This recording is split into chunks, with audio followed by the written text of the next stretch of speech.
Hi, everyone. Welcome to Crossing the Threshold with leadership coaches James Wilson Jr. and J.C. Fowler, a podcast for mission-driven leaders navigating what's next in life and leadership without losing what matters most. What's up, y'all? This is James. Last week, we talked about blind spots, the thing everyone else sees in us that we don't always see in ourselves. But here's the truth. Self-awareness is only the beginning. A lot of leaders know their patterns, they know their issues, but we never own them. They see the issue, but they don't change their behavior. Self-awareness without ownership just becomes information. Ownership is what turns awareness into transformation. So today I'm excited because JC and I are going to be diving into not just seeing it, but owning it, and why that shift can shift your leadership, your life, your relationships, your love, and everything that comes with that. Dude, you just hit something in me. I love more information, right? I just want to collect and consume. Yeah, me too. I'll read 3 books before you ever make a call. Yeah. And that is, it's just information. That's real, It's only man. as good as it is. That's it. So let me tell you about some information I got about some self-awareness. And this was really a pivotal time in my own leadership. So I was in grad school and I was leading this organization, working with this team, right? And we brought a consultant in. Great. Consultant, always great sounding board. So part of the process in this 2-day deal, they met with my direct reports and got some, say, hey, have some honest conversations. This doesn't need to be shared with me. Great. Yep. Okay, they did that. We met. The consultant said, I could share a couple of things with you. And they said, I can't share it with you. I said, okay. First thing, they love you. It's like, great. Yeah. Okay, that's good. I'm loving my team well. I'm pouring into them. Good. It's not hard. Yep. The second thing is they all said across the board, they don't know how you work so hard and don't just drop. Wow. 2 things happen immediately. It's like my alter egos were fighting. Yeah. In one sense, I went, oh, that's great. I'm working really hard. Look at me. People are noticing. Man, this is awesome. But I know better. Yeah. I know that that's not an example I want to set.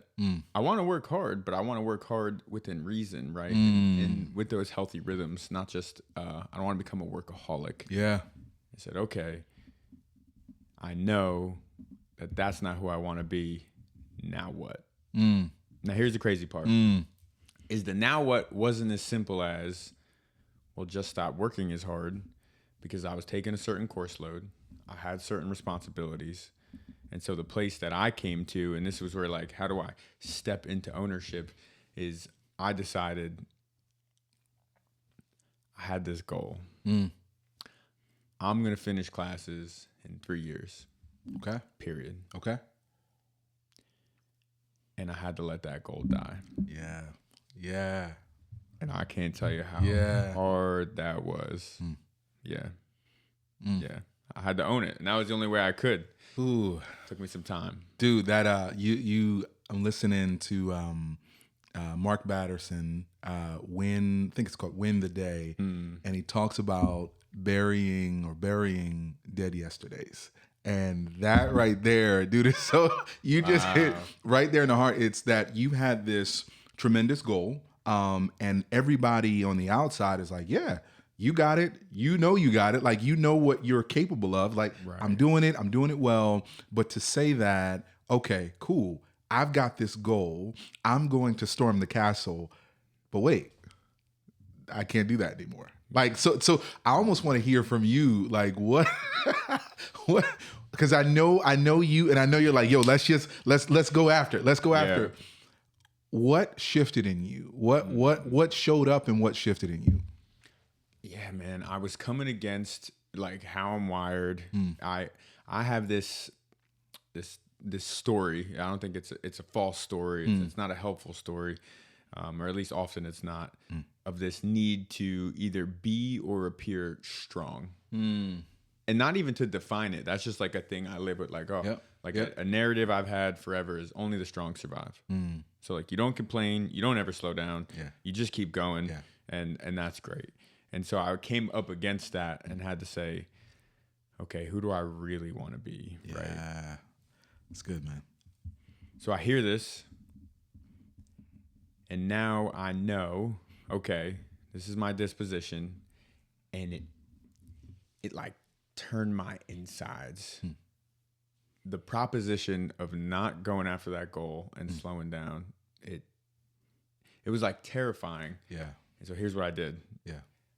I knew alone there was no way I was going to be able to do it. So first I talked to my wife, and I told her. Mm-hmm. Mm-hmm. Then I talked to my team. Mm-hmm. Then I talked to some mentors. Mm-hmm. And then not only did I have those conversations, but I essentially like said, hey, here, you take the reins. What do you think that I should do? And I'll be willing to do it. Wow. Now, I don't give that invitation to just anybody. Yeah. Those are somebodies. That's a lot. And I took a collective. Yeah. But that's what I needed. I needed some people to say. Because at that point, total transparency, I wasn't mature enough to give myself permission to slow down. I needed someone who I respected to give it to me. Let's go. Yeah. Yeah. That's a mouthful, right? Like the idea of self-awareness, we assume like self-awareness is just maturity. Oh, I'm like, we talk so much about it. Oh, I'm aware. Okay, cool. I must be mature. The reality though is maturity is not about discovering, the thing. It's actually about taking action on what you discover. Sure. Right. It's Right. the ability to think before I act and to actually take action on what I've thought about. Like that's maturity, right? And so as you said that I wasn't mature enough to respond, to have this and respond. I'm almost curious of what was some of the feedback? What were some of the things that you got in that process? Like what? And I want us to unpack some of this idea of self-awareness and ownership. Right. And for you, like what was showing up? Again, what were people saying? What was showing up? Yeah. Yeah, taking ownership. It's so interesting. Seems like an oxymoron. I took ownership by almost giving it away and inviting other people into it. Yeah.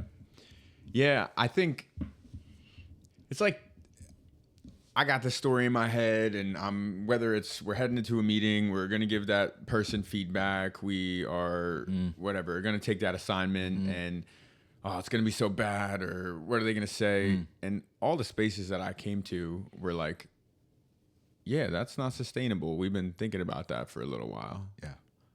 Like, oh. And they said, JC, sometimes it's hard to get your attention. I'm like, okay, tell me more about that. Because I get so laser focused. I'm moving, and I can be a little prickly if I feel like progress is being impeded. Don't stop me. Come on, I got to do this. And so I realized, okay, I'm not only did I sort of create this thing and keep running with it, I also became the type of leader that it wasn't easy to give feedback to. Yeah. Amazing that I became that type of leader, even asking questions like, what's it like to be on the other side of me? Yeah. Because those words, that information are one thing, but the posture that I take or how receptive I am or how I respond when people are actually asking me those things. I remember my wife thinking, just reminded me of the core. Like, and she reminds me all the time, hey, you're not what you do. Yeah. Yeah. And so she'll say, the power's about to go out. Oh, absolutely. So I'm looking at, we are still live though. We're still doing it. She told me, you're not allowed to describe your day using the word productive. I'm like, I don't know what to say then. Yeah. How was your day? How was your day? I was like, oh, it was good. It was productive. Yeah. It was. Ooh. So yeah, Ooh. that was something I got. That's real, man. I mean, like that language, we kind of hitting on it in that some of what you've described as a pattern, right? Some of what you describe is your team sees it, your wife sees it, your organization, they see it, they experience it, they feel it. But there's this pattern that you've developed that almost is like, well, I'm showing up in one spot and I'm doing what I need to do well, but this pattern is almost it was in the dark. Right. And so having someone actually show you, hey, this isn't Right. this isn't it. And I love the fact that your wife not only showed you the pattern, but actually gave you a tool for how to move forward. Right. How did that feel? Yeah. I mean, the vulnerable space of even coming, like I had to do it very like cerebrally, like intellectually. Yeah, Okay. yeah. I know the right leadership move. So now I need to go and carry it out. Yeah. Even though my emotions are screaming, like, get out of there. No way. Yeah. And then to finally receive that and just get permission. I mean, honestly, man, it felt like a sigh of relief, which in turn became a little bit of guilt. Yeah. Yeah. And then so even her holding that space of like, and whoever it is, whether it's your wife, your partner, someone you're working with, coming to bring this thing, they give you the out, say, hey, take a breath. Yeah. And then I feel, wow, okay, that actually felt pretty good. And then I feel a little guilty about that feeling good. I got to own that too. Like, I got to bring that too. Not just to like, okay, I did it, and now I'm going to move. Yeah, no. Because it's never a one and done. This is a journey that we're on. That's the journey. And so then bringing that to her and saying, oh, I feel kind of guilty that I feel good that I have permission to slow down. Yeah. It's like, why? Yeah. Why do you feel guilty? Oh, that's right. My worth isn't what I do. Okay. Yeah. She said, I don't care what you do. Yeah. And not in what we do totally matters. Yeah. But it isn't like, hey, I love you because I love you. It's like, oh, Yeah. wow. And I think we can get caught up, especially as we take on greater leadership roles and responsibilities of, I'm as good as my last quarter. I'm as good as, and then it becomes, well, I can't make a mistake, or I can't slow down, or I can't pivot, but because. Yeah. And that's just a trap. It's a trap. What I hear you saying is, number one, you had to start with the question of, who do I really want to be? Right? Like that. I heard you say that. Who do I really want to be? Then I heard you say that I have who I really want to be, and now I'm going to take who I really want to be and put it on the table for someone else to see. Right. Like a safe place. Yeah. You literally, the picture I got was that you took who you wanted to be and you brought it into this room, this sacred room, this kind of almost like not an intervention, but a room of this board of directors, this committee of like, hey, tell me more. Right. Like, so you have the consultant, you had your team, you had mentors, you had your wife, you had all these folks that are like, hey, okay, here's who you really want to be. Here's how you get there. And I just think about, for leaders, from your seat, what actually keeps us from doing some of this stuff? Right. As you were just saying that, I was thinking this answers the question. Our systems are perfectly designed to get us the results that we get. There it is. And we think of systems sometimes. We're like, oh, we got operating procedures, and we have, how do you do this? And what's the workflow here? Yeah. But a lot of time it's relational systems. How is the check-in? Is there a check-in? Do we talk about these things? Do we have regular one-on-ones with our direct reports? Do we ask the question, how do I show up? Yeah. Are we willing to receive that feedback? Are there people that we've invited into our life? Because I know there are people, you included, who I've said, hey, feedback open. Like, I want to hear what you're seeing from the outside in. And so I think our systems are perfectly designed to get us the results that we get. Yeah, it's good. That's James Clear, Atomic Habits. Great, man. I mean, it's great. It's brilliant. That was pivotal. How else? I was thinking too about how our ability to change, right, I feel like is directly proportionate to our level of humility. And that's even a weird thing to talk about. I'm not here saying I'm humble. I'm saying I got a long way to go. Yeah.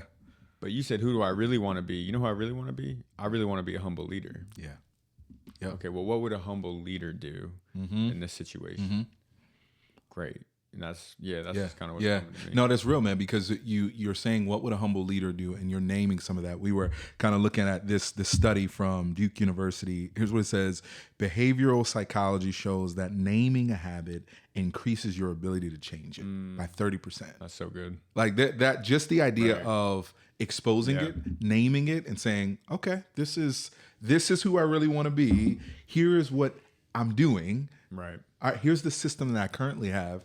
How do I move forward from that? Right. Yeah, that's good, man. You make me think of some of this that there's Howard Thurman. I've been really digging a lot of his work lately. Howard Thurman is this theologian, philosopher, Christian mystic, really served as a mentor for Martin Luther King Jr. in this civil rights movement. Okay. Really, so he's got this book called Jesus and the Disinherited, but this one is called Meditations of the Heart. And he talks about this concept that we all have this inner world, and this inner world he says it's almost like this island, right? And so you have this inner world in your heart that's this island with peaceful shores. Well, no, the peace is on the island, but surrounding the island is this really crazy sea. Sure. And guarding the sea is this person with a flaming sword. And so the idea is the only person who has access to the island is you. And it's just like this picture of, in order to get the peace that I want, I actually have to go through the flaming sword, the crazy seas. Sure. That's where the island is. And so what I think about when I think of leaders is oftentimes it's hard to take ownership because of all of the tumultuous, the challenge that we have to go through. Like, the reality of saying I'm taking ownership is I'm not only aware of my choices, but now I'm aware of the fact that my choices led to the system that got me to where I am. Right. And so there's this tension that, as you were talking, I'm like, whew, it's kind of tough when you think about leadership. It's you no one wakes up, I don't think, wakes up saying, man, I wanna really mess up my team here. Right. No one wakes up saying, you know what, man, I'm gonna burn these folks out. I'm gonna burn myself out. Yeah. No one wakes up saying, man, I'm just gonna be a terrible leader today. I don't think that's the case. Totally. But it's over time of not going through the flaming sword, the tumultuous sea, that we miss this idea that there's something internal that we've been missing. And we talked about it last time, that, you know, every time I show up, I bring something in my book bag. Right. But what's hard, I've been kind of sitting with this, is it's hard actually just sitting with the book bag. It's hard sitting because you look at your life and you're like, oof, I messed up there.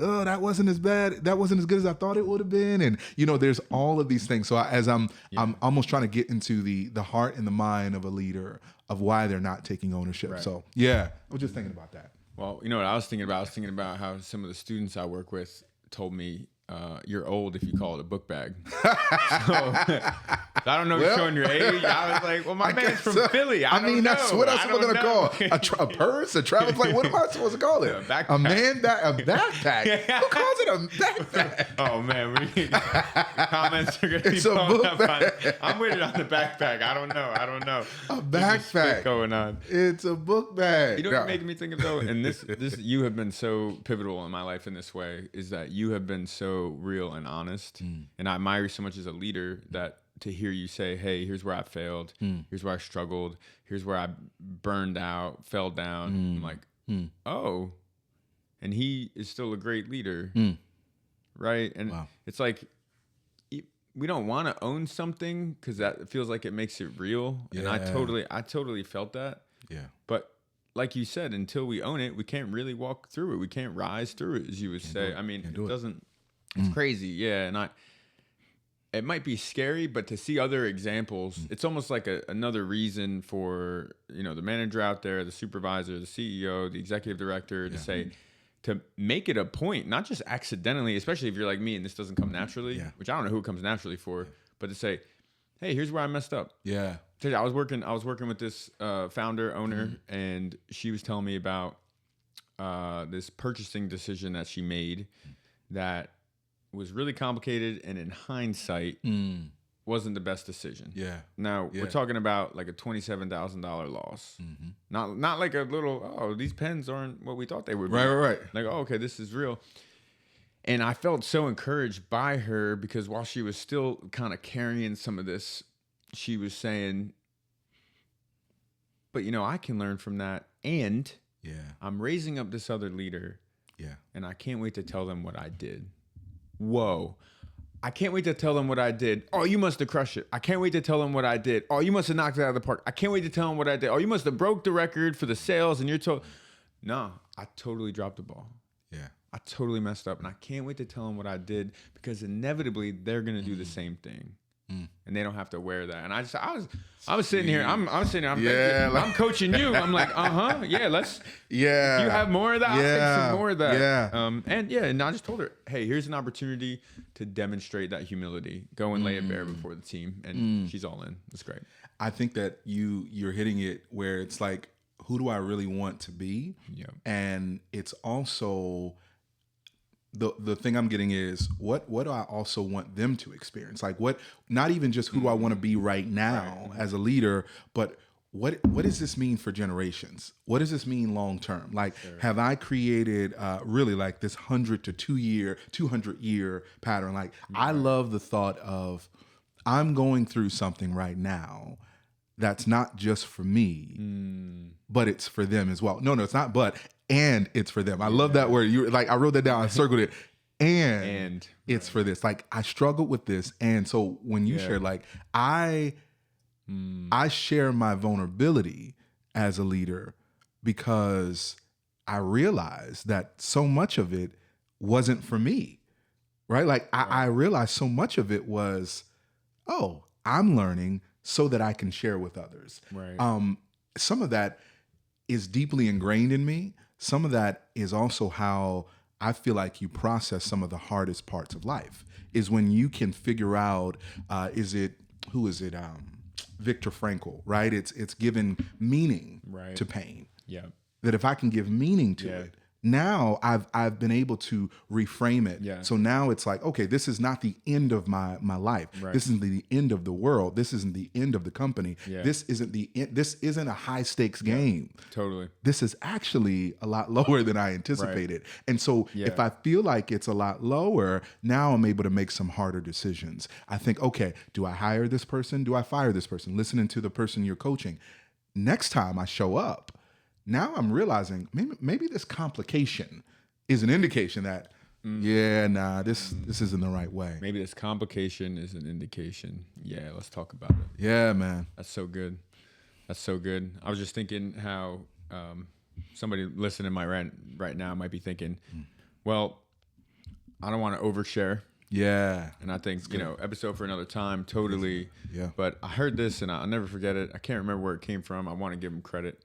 But they essentially said, if you are oversharing mistakes you've made, it's not an oversharing issue. It's a competency issue. Oof. So that's a whole different. Yeah, we're not talking about that. Yeah. You know what I'm saying? That's like, okay, well, now I need to become more competent.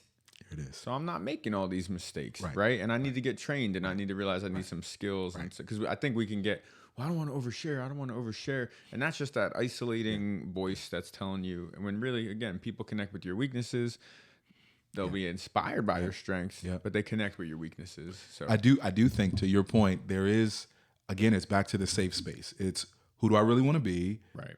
Can I bring it to some safe spaces, some brave spaces? Can I bring it to a space where I can actually grow and they're not taking this? Because the other part is what we're trying to go after is not just naming the pattern, but bringing light to it. Yeah. Like taking the sting off of it. Taking the sting. I think if leaders could do that, take the sting off of the next decision. Right. Like take the baggage off of take off the book bag, right? Whatever. Right. Or the backpack, however you decide it.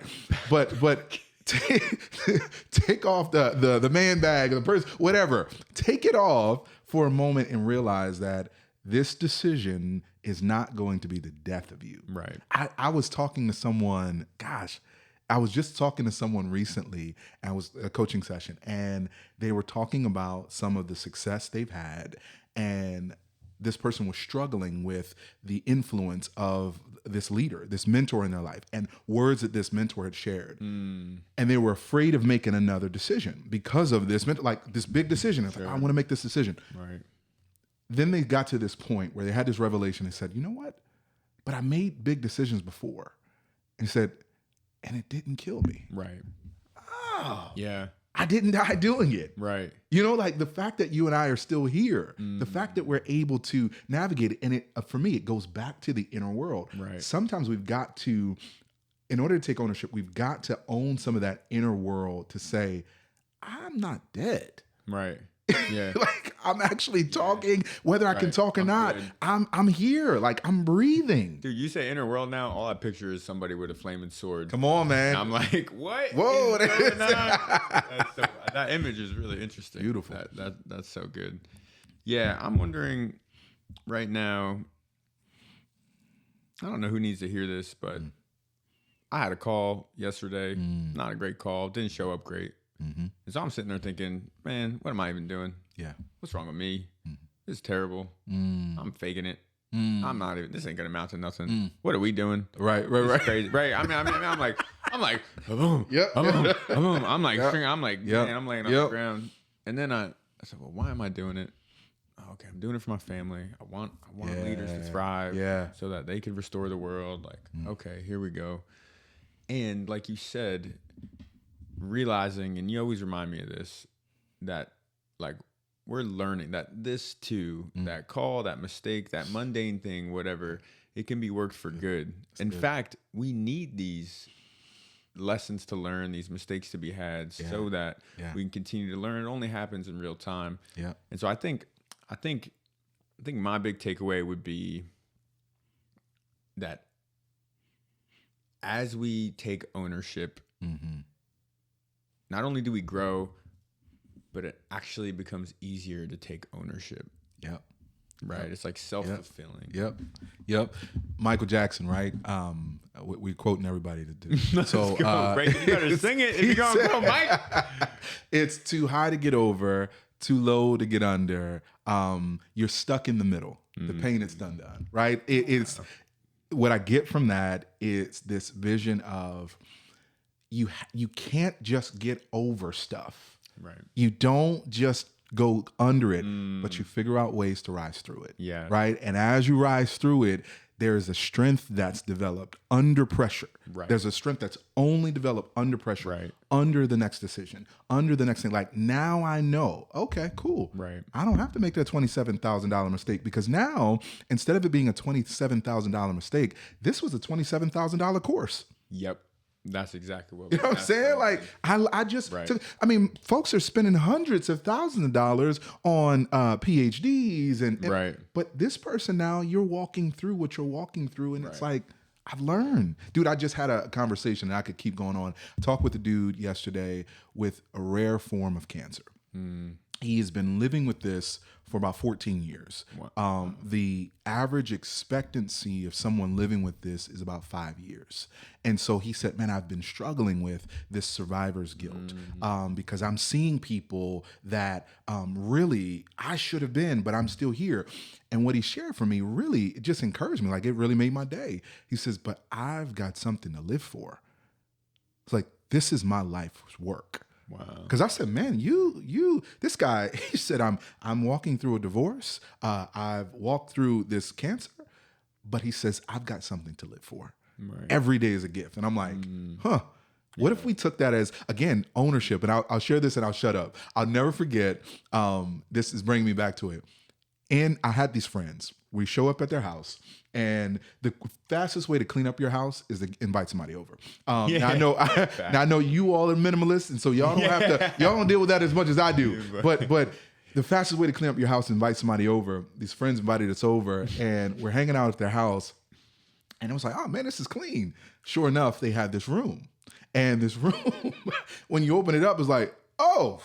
This is where everything is. This room was where everything was. And I think what happens is we all have those rooms. So they had this bigger room because they had a bigger house. Mine used to be under my bed, right? Or it could be in your closet, wherever your room is. The truth is you've got to now have the courage to not just look at the stuff in the room, but own the stuff in the room. Realizing, hey, if I start digging in some of this room, I'm getting stronger, but I'm also getting clearer. My teams trust me more. I'm able to have bigger impact. It's like, because in that room, not only was it junk or things that needed to be clean, but it was also things that held meaning. Right. It was actually things that held, purpose. And so I don't know, I don't want to derail this, but I really want to hit on that is that for the leader that's discouraged, Right. that's tired, for the leader that's under pressure, for the leader that is terrified over the next decision, own the room. Own the room. Own the room. Own the room, because in that room, there's so much beauty.